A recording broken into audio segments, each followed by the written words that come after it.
estudante! Continuando a semana de acolhimento do ciclo 3, quero lembrar que o PET 3 está disponível para download no site estudeemcasa.educação.mg.gov.br. Quem está aqui conosco é o professor Marcos Silva, da área de Ciências Humanas. E nessa aula nós vamos retomar os temas, política, cidadania e direitos humanos, que foram necessários para que os alunos pudessem resolver os exercícios do Enem, não é, professor? Exatamente, e essa discussão é importantíssima. Eu estava até pesquisando sobre temas e tudo do Enem, e uma das apostas muito fortes que as pessoas fazem é sobre esse tema, é cidadania e política. E o outro tema que a gente vai discutir mais para o finalzinho da aula, inclusive a gente vai fazer uma problematização aqui, é direitos humanos. Se você pegar lá e dar uma olhada nas diretrizes do Enem e tudo, um tema fundamental de direitos humanos, inclusive é um elemento para você ser eliminado, zerar a sua prova, você fugir dos direitos humanos. Então é importante conhecer, é importante entender, porque geralmente eu falo de direitos humanos assim, né? Tem muita gente que adora, tem muita gente que odeia e tem pouca gente que conhece. E se você dá uma analisada no PET lá, você vai observar que lá estão os 30 artigos da Declaração Universal de Direitos Humanos. E quando a gente vai ler, a gente entende que são coisas razoáveis. E aí tem super discursos contra, a favor de direitos humanos. E nessa hora do Enem é interessante focar, colocar o regulamento debaixo do braço e tentar entender o que é direitos humanos, independente de questões ideológicas. Mas, para a nossa primeira questão, a gente não vai poder, óbvio, ler o texto, mas lá no PET do terceiro ano, eu coloquei um texto muito importante para mim, e eu acho que é importante também para o aluno entender, que é um texto do Rubem Alves, que ele vai fazer uma comparação, uma analogia entre política e jardinagem. E ele vai fazer uma diferenciação entre político por vocação, que é aquela pessoa que realmente importa com questões comunitárias, e ele vai fazer uma relação com o jardineiro, que pensa no jardim para todo mundo, e o político por profissão, né? Aquela pessoa que vai entrar só por interesses, né? E ele faz essa discussão, muito na discussão que a gente fez da aula, de entender a corrupção não como sinônimo, mas como a própria degradação da política. Que a política está justamente ligada a essa questão de pensar em questões comunitárias, entender o coletivo e querer o bem para a comunidade como um todo. Já a corrupção vai ser entrar nesse espaço e tentar ter benefícios privados. Então eu acho que depois disso, inclusive, eu acho que eu até passei a cola. Meio que respondeu. Mas o texto é interessante. Eu acho que o texto é um texto, eu pessoalmente eu leio todo ano que eu trabalho em sala de aula com ele, mas é um texto que merece ser visitado. Ele vai dar uma luz sobre esse processo. Inclusive a gente vê muito na mídia que existe uma demonização da política e essa existência de vincular sempre a política à corrupção.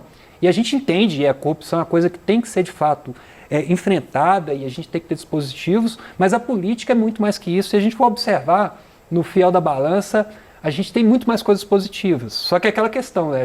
As coisas boas, igual nessa lógica de coronavírus aí, e a gente tem que ficar em casa, a gente percebe as coisas boas quando a gente perde ela. E, por exemplo, a escola é uma política pública que é interessante, os hospitais, a gente foi super elogiado o SUS nesse processo, Sim, que são figuras da política pública, e a gente entender que política é isso. E a gente tem que lutar não contra a política, mas contra a sua degradação, que é a corrupção.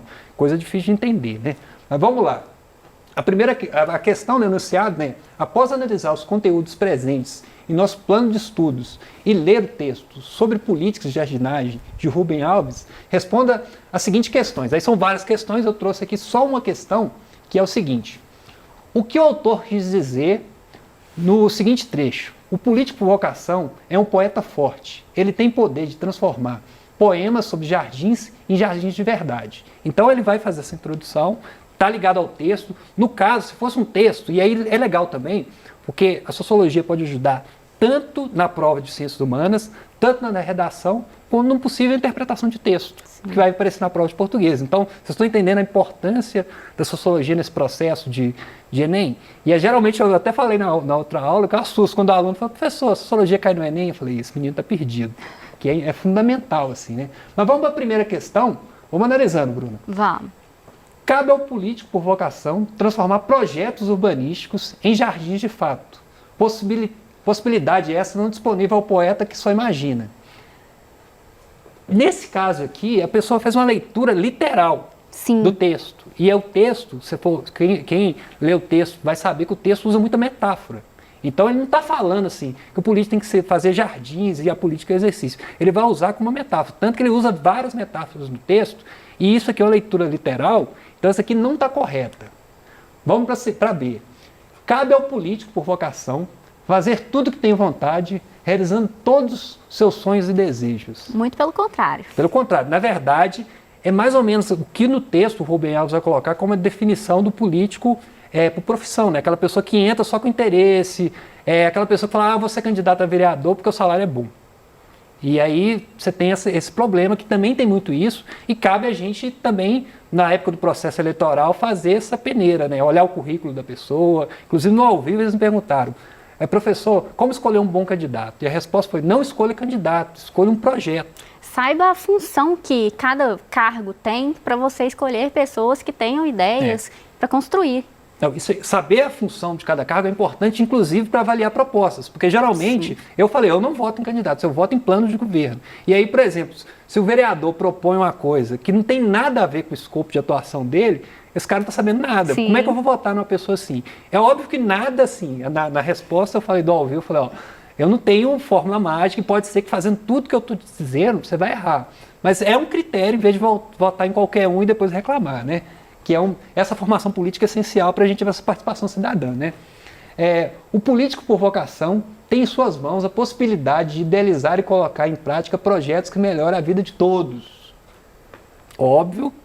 Essa daí eu tô achando que é a certa. Mas a gente não vai deixar de ler as outras, claro. Pode ser, porque pode estar enganando. Que a redação tem aquela coisa, ou a questão pode ser aquela coisa que a gente chama de distrator, né? Que é uma questão que vai só para confundir. Mas eu acho que essa aqui também... Eu que fiz a questão, fiz tranquilo, né? Porque eu quero que os meninos passem. Não vou ser um mala de botar questão difícil. Os poetas e os políticos, por vocação, estão muito próximos à medida que sonham os mesmos sonhos. Também está muito ligada essa questão de uma leitura literal. E vamos para a última. Assim como os poetas, os políticos, por vocação, só sonham, mas não realizam suas obras. Aí não, né? Não é essa atividade, então ficou, vamos passar aqui, a letra C, que é uma questão assim, essa questão é uma questão de interpretação, ela tanto cairia numa prova de sociologia, que você colocar só um fragmento, aquele textão, né? E a gente falou também no último Tira Dúvidas, que o Enem tem textão, e o contrário do Facebook e do WhatsApp, leia os textões e leia com calma. Mas também podia ser uma interpretação de texto, né? Sim. Essa questão. A próxima vai ser uma discussão, e são questões abertas, e geralmente a resposta são subjetivas, e geralmente quando eu faço essa discussão em sala de aula e coloco isso, eu posso pedir para responder em tópicos, eu posso pedir uma redação, que é importante. Outra coisa também, a Bruna vai até me ajudar, porque ela é uma profissional da escrita, e geralmente o aluno, quando você pega, fala, professor, eu não sei fazer redação. Eu falei, que legal, você entender o problema. Agora a gente tem o próximo passo, como aprender, que você está no lugar certo, que é a escola. Que geralmente a pessoa acha que escrever é um dom, e na verdade escrever é um exercício, e quanto mais você exercita e tudo. E até que eu quero conversar com a Bruna, assim, que geralmente a gente lê aqueles textos maravilhosos nos jornais. Você acha que o jornalista escreve de primeira? Não, são várias tentativas. E tem o redator-chefe, a pessoa que faz... Ou seja, e o professor, geralmente na escola, você chega, passa uma redação, o professor, não lê não. Ou senão, eles até me acusam, assim, falando, não, você é professor de sociologia, não é professor de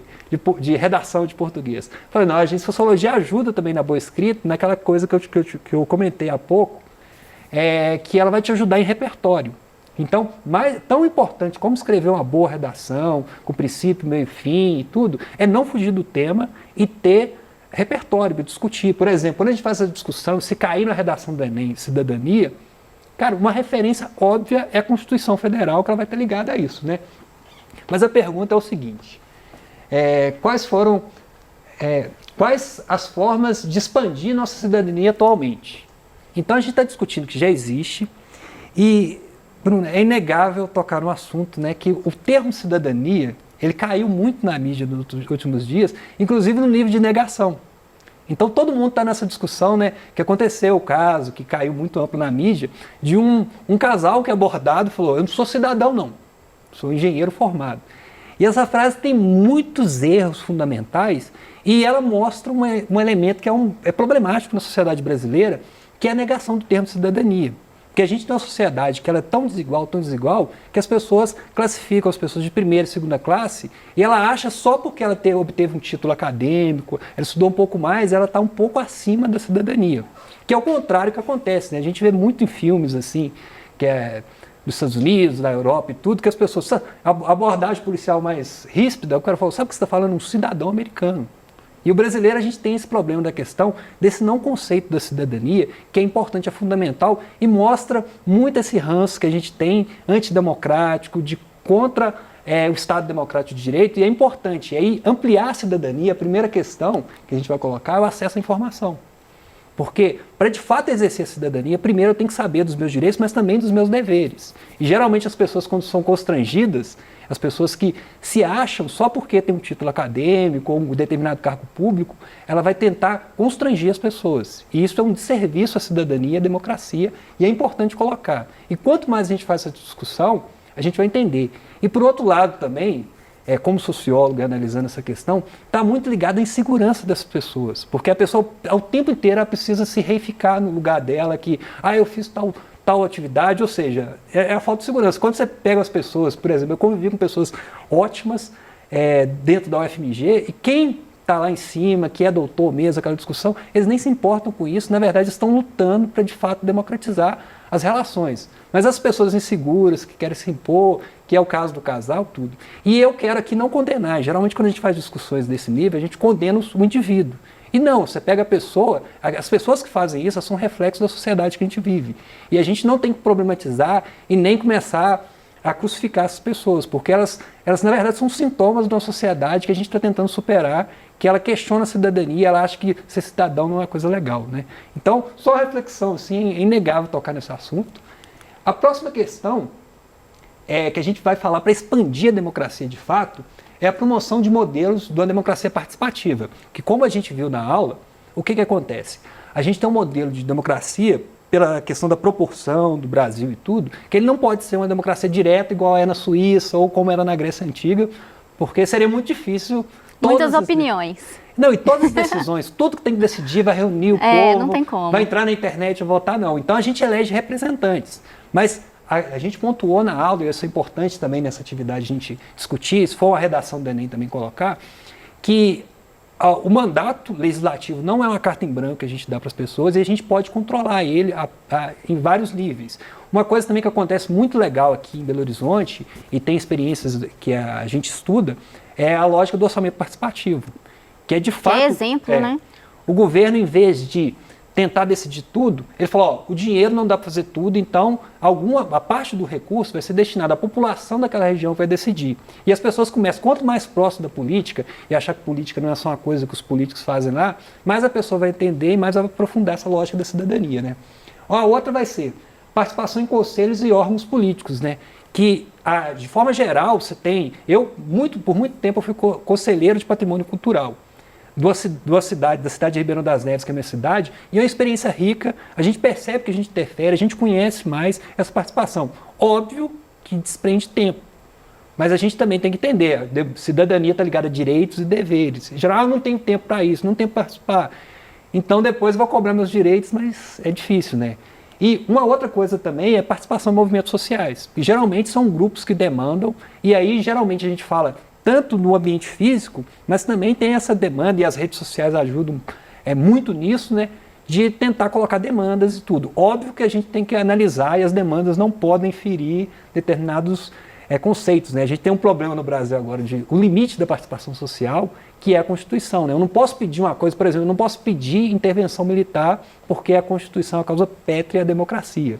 Mas, de forma geral, existe um amplo aspecto da gente demandar, inclusive muito mais ligado à garantia de direitos, né? Porque geralmente fazer uma Constituição, escrever um texto, não é a garantia do que vai ser colocado em prática. A própria Declaração de Direitos Humanos tem esse problema, que é o seguinte: as pessoas acham que o simples fato de ter reunido em 1948 e feito o texto, a partir do momento que criou o texto, como um passo de mágica, todo mundo é respeitar os direitos humanos. Então é um processo e as pessoas têm que conhecer a legislação, têm que conhecer e respeitar, até para não tomar essas posturas anti-cidadã, que é uma questão muito séria, né? Então, tudo isso era para resumir para essa resposta, que eu também estou falando, eu sou especialista na coisa, óbvio que você vai falar de uma forma bem mais modesta lá no Enem, mas é interessante colocar isso se fosse uma redação, são possibilidades de tempo, né? E aqui eu vou trazer aqui uma discussão que eu faço em sala de aula, super polêmica, assim, infelizmente na televisão não dá para fazer interatividade, geralmente eu pergunto aos alunos sobre isso, né? Que é, em sua opinião, o que deve ser feito com a pessoa acusada de estupro? Na minha opinião, ela deve ser julgada, que ela ainda está sendo acusada. Cuidado. Porque tem muito isso, né? Que geralmente essa questão aqui, eu até falo com os alunos, é uma questão muito mais de interpretação de texto do que propriamente dito. Porque a gente sabe que um dos crimes mais hediondos, que tem que ser mais exemplarmente punido na sociedade, é o estupro. Só que o que acontece? Quando a pessoa está sendo acusada, pode ser que ela cometeu o crime e pode ser que não. E essa discussão a gente faz para promover, e a redação, o tema da redação que eu pedi para discutir é justamente isso, né? A gente fugir desse senso comum de fazer uma coisa que a gente chama de justiça sumária, que é aquela justiça que a gente faz no calor, na hora, e que ela tem uma grande margem de erro. E no Brasil, infelizmente, a gente tem vários casos dessa discussão. Um dos casos mais emblemáticos, até está na propaganda da Justiça Eleitoral, teve uma mulher que ela foi lixada em praça pública porque saiu uma fake news, uma notícia no Facebook que existia uma mulher fazendo rituais com crianças, matando crianças. Aí essa conversa começou a circular e viralizou, e aí uma pessoa viu e falou, parece que aquela mulher, e a mulher estava com um livro, inclusive, né? Ela está com um livro e tudo. As pessoas lá deu o primeiro soco, acabaram que mataram a mulher e ligaram para a polícia. Não existe uma ocorrência. E foi ver a notícia falsa, o livro parece que era a Bíblia. Então as pessoas, nesse calor de fazer justiça, não faz muito sentido. Então, o que a gente vai discutir? Esse outro caso também, que é um caso emblemático, tem a ver com a questão que comoveu muito a justiça brasileira e fez a gente repensar alguns passos, é que teve o cidadão Pedro Meyer, que ele ficou 18 anos preso por um crime que não cometeu, porque é um crime que foi muito famoso na década de 90, que teve um estuprador em série. E quando acontece isso, quando você começa a ter estuprador em série, a polícia se sente super pressionada. E aí aconteceu o seguinte, que começou esses programas de televisão e tudo, e a polícia prendeu uma pessoa e ele vai contar que ele foi torturado e até confessar. Depois que ele confessou, ele ficou na cadeia, diz ele que várias vezes pensou em se matar e tudo. Ele conta a trajetória, tem um documentário, inclusive que eu indiquei no PET, para quem tem acesso pode assistir esse documentário. Depois de 18 anos, descobriram que não era ele e ele foi inocentado. Mas aí a questão de como foi a falha no processo judicial para deixar uma pessoa, para cometer todos os erros, né? Que a gente defende uma polícia que ela seja justa e mais técnica. E aí, alguns termos que eu pedi lá para a gente discutir na redação, que a gente poderia utilizar, e falou, por exemplo, você começaria a redação do Enem, como podemos observar, segundo a Declaração Universal dos Direitos Humanos, a gente tem que respeitar a presunção da inocência.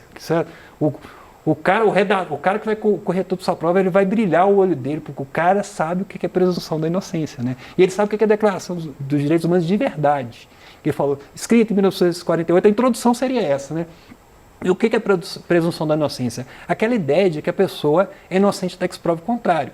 Aí você vai pegar, a pessoa pode ficar à disposição da justiça, aí você vai construir um inquérito, e a partir do momento que foi provado, a pessoa vai ser punida.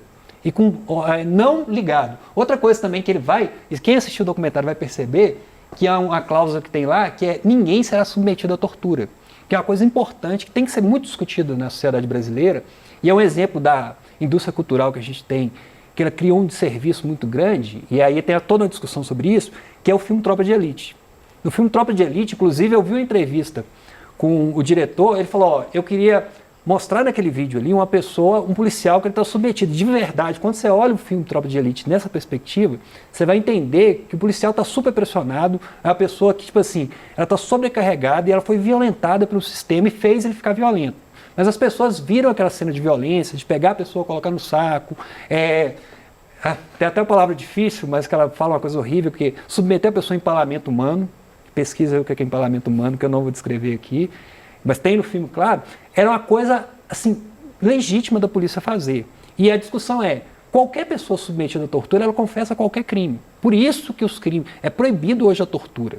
E a pessoa que comete tortura no Brasil, ela comete um crime e a gente não pode pagar um crime com outro crime. E assim, a polícia técnica tem muitas mais possibilidades de a gente conseguir entender e chegar, de fazer o confronto e tentar resolver o problema sem a violência física. Outra coisa também é que ninguém será alvo de violência arbitrária, que é uma coisa que fala, e direito a um julgamento justo. Porque antes de condenar a pessoa, antes de fazer justiça sumária, de matar, fazer todas as questões que você pensou quando falou, é interessante entregar, porque como a gente viu na aula, o Estado Democrático do Direito, ele pressupõe que o monopólio da força está na mão do Estado, da polícia. A polícia tem que fazer isso, mas segundo as leis, e não a discussão. Então, de forma geral, a redação, se você discutisse dessa forma mais complexa, fugisse do senso comum, você teria uma boa nota. No mais, eu acho que é isso.